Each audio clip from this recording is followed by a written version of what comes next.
Hello. Thanks for joining this session, Winning the Market Opportunity for Microsoft Workloads on AWS. My name is Keith Groom. I'm the Worldwide Head of Partners for Microsoft Workloads on AWS. I have an exciting agenda to share with you today. First, I'm going to go through the market opportunity for consulting partners to monetize Microsoft opportunities. Second, we're going to talk about why AWS for Microsoft Workloads. 3, we're going to talk about how partners are monetizing this market opportunity. And fourth, what are some of the best practices from our top partners in this space? So let's get started. The addressable market of Microsoft workloads on AWS is really tremendous. When you look at what the data says, according to IDC, 70% of enterprise applications are Windows-based. Of those, 82% are on-premise in a private cloud or a hosted co-location facility. Only 18% are in the public cloud. Huge opportunity to help customers in this space. We also know that more than 50% of the OSs, according to Gartner, are Windows server-based. There exists a huge opportunity for SQL that's going to migrate to the cloud over the next couple of years. And one of the driving factors of that is the cost of SQL licenses. And what customers are able to do often on AWS is to move from SQL Enterprise to SQL Standard Edition. There's multiple optimization strategies for SQL on AWS that provides greater scale and flexibility for SQL. And what our data shows is from our assessments, almost 43% of the servers we inventory in our assessments are 2008 or older. That's already a 12-year-old operating system. And we also know that 91% of enterprise customers have some form of Microsoft licensing for Windows Server and SQL Server. So Windows and workloads are just ubiquitous across the enterprise. Customers need help, and AWS needs more partners to be active in this market opportunity area. So when we talk about why AWS, often what we hear is customers are not aware they can run Microsoft workloads on AWS. There's a perception that because it's Microsoft, customers think I should take those workloads to Azure or they'll run better on Azure because Microsoft owns and builds Windows Server and SQL Server. The reality is AWS has been running Microsoft workloads for 14 years before Azure even existed.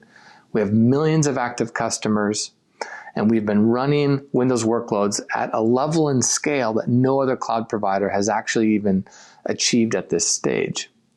Most importantly, what matters to customers is choice. When they're building their applications, it's the depth and breadth of services available to them. AWS has more than 190 services in production today, and of those, in the compute family, we have about 25% more compute instance sizes and types than Azure. And why this matters is when customers are running enterprise applications, they want to be able to match and optimize licensing and cost and performance to that application, and the services AWS offers enables customers to do that. Another area of our services are databases. While SQL runs great on AWS, you can run it as self-managed or as a managed service.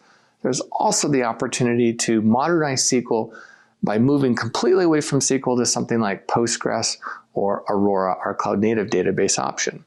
Furthermore, AWS has 11 different database types. We've moved to a world where applications are now purpose-built, and therefore using a purpose-built database for that application, whether relational, non-relational, document, ledger, the database options on AWS far exceed any other cloud provider. This gives customers choice and flexibility of how they build and run their applications. And I could continue to go on, but I just wanted to highlight those couple of proof points there. Let me turn to reliability and security for a moment. One of the reasons AWS is more reliable is because of our data center architecture. From publicly available data, we have about 7 times lower or less downtime than any other cloud provider. Why is that? It's because of availability zones. Within each region, we have an AZ. An AZ comprises multiple data centers that are asynchronously replicated, providing high availability, DR, and they're fault tolerant. And what that means is the applications are more reliable and there's lower latency. Now, Azure has 10 AZs in production today compared to the 77 on AWS. That's what's underlying why AWS is significantly more reliable. On the SQL side, on a recent performance benchmark we did, AWS was 2 times cost and performance relative to running on Azure. That matters to customers, and you combine that with license optimization, there's a huge opportunity for cost savings. On the cost savings front, AWS has reduced costs 69 times since 2006. From our assessment data, the average customer saves 36% annually on their infrastructure spend compared to on-premises. I've seen customers save as much as 50, 60% depending on their environment.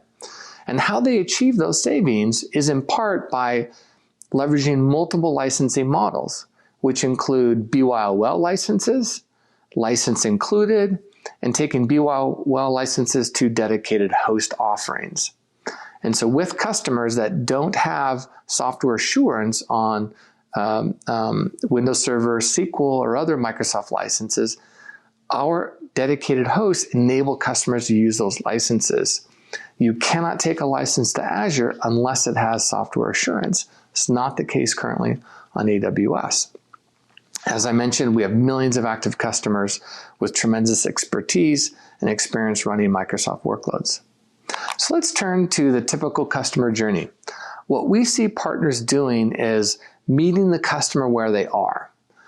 What we see most often is a customer is on-premise, they have significant technical debt from Microsoft licensing and other software, and they want to optimize those and move them to the cloud. So it's really a 4-phase journey from assessment to migrating the workloads to optimizing them once they're running in the cloud, and then ultimately for those customers that want to, the option to modernize them completely away from Microsoft technology. So this is a really important point for partners because we offer the option for customers to both run Microsoft workloads and over the long term, if you want to completely get off Microsoft workloads, we offer that option. So this gives rise to a set of professional services that we most commonly see our best partners delivering to customers, specifically to the migration and the modernization of Microsoft workloads on AWS. It starts with advisory and consulting services. And there's lots of different types of services offerings that partners can build, create, and offer customers. In my space here, what we see is these TCO assessments are most common because the fundamental question customers want to know is, what is it going to cost me to run my Microsoft workloads on AWS? And that TCO assessment answers that question for them. By taking an inventory of their on-premise data and then doing a calculation, how do we optimize both from a licensing and a compute instance size and type perspective? Furthermore, a second category of assessments is around SQL. With very large SQL environments, customers want to know, what are all of my options in terms of optimizing SQL? And in some cases, it may be, I want to do an assessment to move completely off SQL to, for example, Aurora, Amazon Aurora.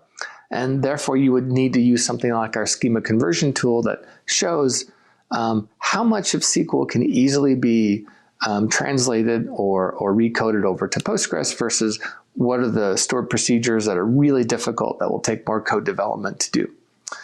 And then another area is modernization assessments. And what we find here is customers with legacy monolithic .NET applications, they want to modernize them to .NET Core on Linux and containers. And so through a modernization assessment, partners can show customers the technical pathways to show it's viable to do that to that application. And these are broadly all contained under what's called our OLA program, which I'll describe in more detail later. The output of these assessments give rise to these repeatable, well-architected migration service offerings. And for those customers in regulated industries, we have partners building industry-compliant migration service offerings for PCI and HIPAA. How do I create the right landing zone and set up the right set of accounts, and which workloads do I move first? All of that are contained within this migration service offerings, as well as often we see partners leveraging third-party services through our marketplace to provide whether migration tooling or other value-added software services. The third set of services we see partners building around application modernization. AWS offers a .NET SDK kit and a whole suite of tools and solutions to support .NET development on AWS. And so what we see partners building are application modernization services to target monolithic on-premise .NET legacy applications, modernize them through a modern DevOps practice by moving .NET to .NET Core on containers using serverless or Linux. And then fourth is this whole notion, which is an emerging area for us, which is I want to completely get away from Microsoft technology. And so often the journey is we get them from on-premise, get them onto the cloud, get them optimized, then they begin to explore, how do I refactor that application to completely move off Microsoft technology for both cost savings, agility, flexibility, and really position themselves to innovate for the future. And for those partners that offer managed services, you can see there's lots of ways to monetize managed services. There's traditional infrastructure as a service, there's database as a service, DevOps, security offering industry compliant managed services. For those partners that participate in the AWS Solution Provider Program, where they resell the AWS services and bill the customer, partners can monetize that, as well as there's the marketplace. The AWS Marketplace has over 5,000 software listings from thousands of providers across a broad range of software categories. So huge opportunity for partners to change the way that enterprise software is delivered. And then there's a lot of things around directory services for Microsoft workloads that partners can set up and monetize with their customers. And again, for those partners that participate in all of these areas, or you may have a particular focus in one of these areas, all of these relate to how you can build a profitable practice. So let's turn to a specific example. This is a real customer and a real partner on a real project. In this example, the customer had about $1 million of annual spend on premise. And this partner estimated it would be $625,000 annual recurring revenue on AWS for that estate. And the first thing this partner did was start with doing an assessment. So they deployed the tool, did an assessment of their on-premise environment, analyzed what their current licensing position was, and then built out a proposal that said, here is what you would need to buy license included, here's what licenses you can move over, and here are the optimized instance sizes and types that we recommend for your infrastructure. AWS invested in that assessment of $15,000, which lowered the cost to the customer of that assessment, which gave rise to the statement of work. So the partner then wrote the migration statement of work. It was $200,000. In this example, the partner, because they were eligible for funding from AWS under a program called the Windows Rapid Migration Program, AWS funded $125,000 towards that SAO. So the customer only needed to pay $75,000 to migrate those workloads. Because this partner was an SPP partner, once the workloads were migrated, they began to receive monthly recurring billings of about $52,000 from reselling and doing cost management of those services on AWS. They were also a managed service provider. They were providing some value-added DevOps services and security services for the customer. So they were invoicing about $5,000 a month under a managed service contract. And then after 4 months, the customer came back and said, I'm going to move an additional set of workloads. They sized it at about $400,000, and then partner wrote a statement of work. As you can see, $150,000. Then in this example, the customer purchased some security and networking software to go along with their environment. And then that gave rise to a larger managed services contract for the partner. And all told, they billed $876,000 from this one customer, this one project in the first course of their year. So it gives you really a picture of what are the services that this partner, in this example, did monetize and how much they made on those services. And you can apply your own formula for your own gross margin. So with that said, what are those, and the fourth part of my agenda, which is what are those best practices? What are the best partners on AWS doing in this space? Well, there's 5 pillars to what we call our Windows Partner Development Flywheel. And they are building technical capacity, developing offerings, creating your go-to-market plan, using the programs, and engaging with AWS. So now I'm just going to walk you through each of these in a bit more detail. What's really foundational is having deep technical expertise in how do you migrate and modernize Microsoft workloads on AWS. There's a lot of nuances of how do you set up SQL, how do you deploy failover clusters for SQL, how do you migrate core Windows servers, how do you do .NET development, how do you set up Active Directory and connect to Office 365. A lot of really important technical capability that partners need to have to be successful in this space. And we offer a significant amount of free training for partners to get up to speed on all of this. We have a program called the Windows Solutions Training for Partners, called STP Training. And there's a business course, a technical course. It's free online, available to you through the APN portal. And then we also offer these technical immersion day workshops. And we can do these virtually or in person. And through these workshops, we will show you how to do all of the things like .NET development, migration of SQL, etc., and to build that technical capability with your technical teams. With that, then, what we see is building a well-architected and repeatable service offering is the next phase. And as what we recommend is building an assessment offering, a migration offering, managed services, and .NET application development. But making these repeatable, scalable, well-architected is really important. The more that you can do that, you'll move faster in your planning with your customers.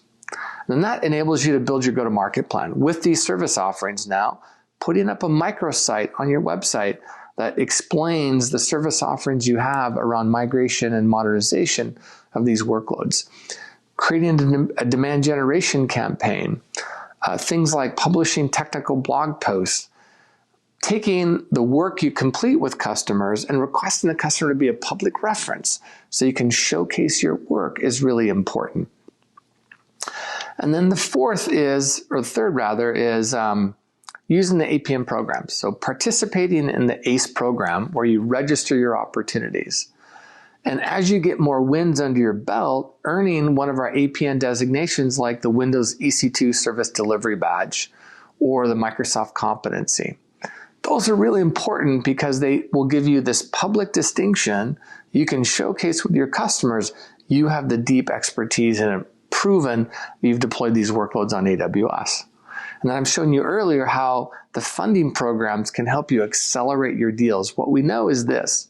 Using the funding programs drives about a 65% higher average deal size, and they close at a higher rate using the funding.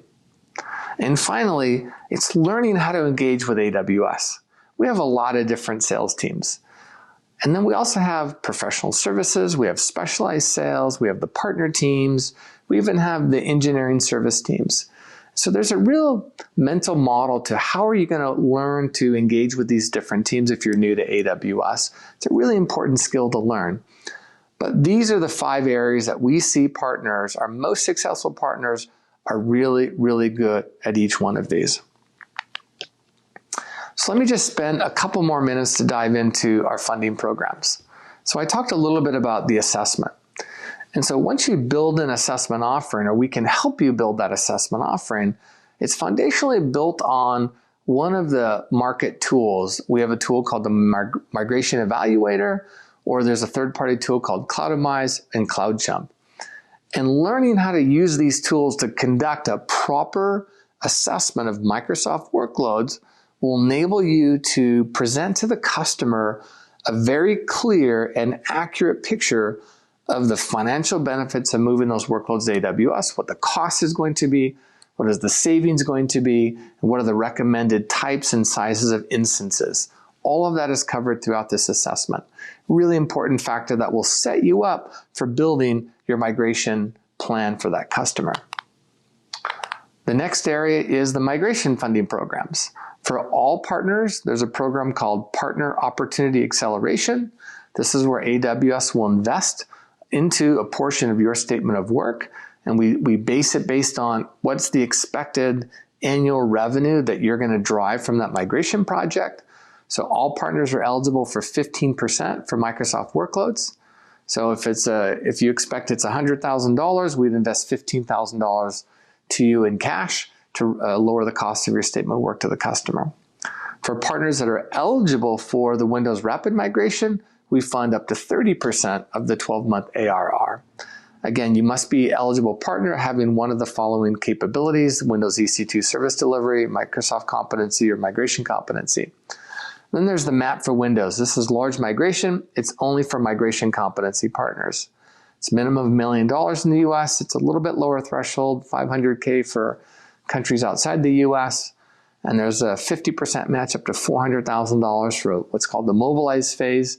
And the AWS will pay additional 25% quarterly to the partner over the course of the 3 years to complete that migration project. So these become really important to help to build your practice.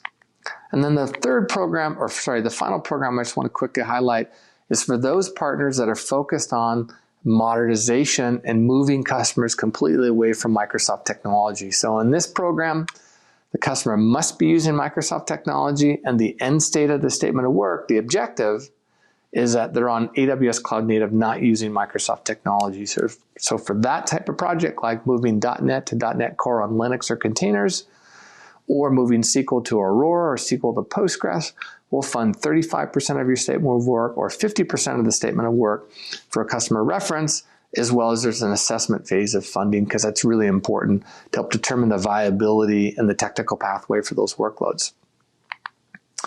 So with that, I'm going to conclude with a couple of resources. We have a public-facing website here. You can see we also offer licensing support, so you can email at microsoft@amazon.com to get some help on licensing Microsoft workloads on AWS for your customers. This is for both partners and for customers. It's a great self-study guide. That link will take you to a bunch of technical content to improve your technical acumen. There's labs, demos, white papers, lots of training available in those links. And you can also go to the APN Partner Portal for more information. I'd like to thank you for joining this session. Hope you have a great day and enjoy the rest of this event. And with that, I'd like to ask you to please complete the session survey. Thanks very much.